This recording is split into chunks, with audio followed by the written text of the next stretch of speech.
Now to the latest in the case of a local funeral director accused of insurance fraud, theft, and improperly preserving human bodies. Marion Graham Mortuaries is located in northwest Jacksonville. The funeral director there, Elliot Maurice Graham, was arrested Friday and is facing multiple charges. News 4 Jax reporter Ann Maxwell joining us live with the latest in this case. Ann? Joy, we're still waiting for Graham to be brought here to the Duval County Jail from jail in Orange County. That's where he was arrested in the Orlando area last week. Today, I spoke to a man who said his father's remains were supposed to be cremated at that mortuary more than a year ago, but he says he still doesn't know what's happened to them.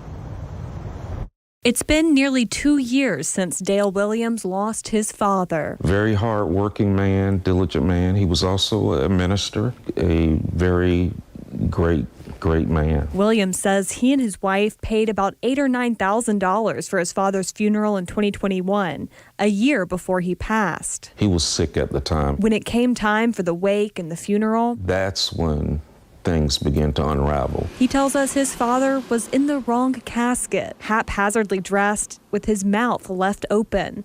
The mortuary even gave out the wrong service program. Embarrassing, frustrating. I mean, you would almost think that we hadn't paid ahead of time the way it turned out. Williams says his father's remains were supposed to be cremated the week after the service. I don't know if that has taken place. I don't know where my father is.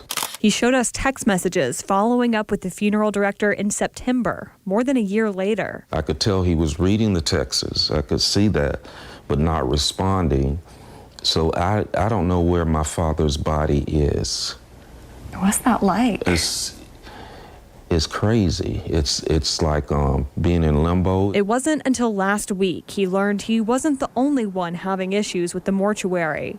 Wednesday, a warrant was issued for Elliot Maurice Graham's arrest. Friday, he was taken into custody in the Orlando area after being accused of ripping people off and abandoning the funeral home with 3 bodies inside. Williams reached out to the state about his father's case. He also hired a law firm. Are you hopeful that you'll be able to find out what happened to your dad's remains? Definitely. I'm hopeful, but I'm not positive that I will. Investigators swarmed the funeral home last week. We saw them going in and out wearing surgical gloves. Today, we saw law enforcement pushing an envelope through the door. Do you have a message for Mr. Graham? Be honest now, come clean. Let us know what's going on. Let us know what happened. I'm told state investigators can spend weeks building a case and then before they bring it over to local prosecutors. Reporting live in Jacksonville, Ann Maxwell, Channel 4, the local station.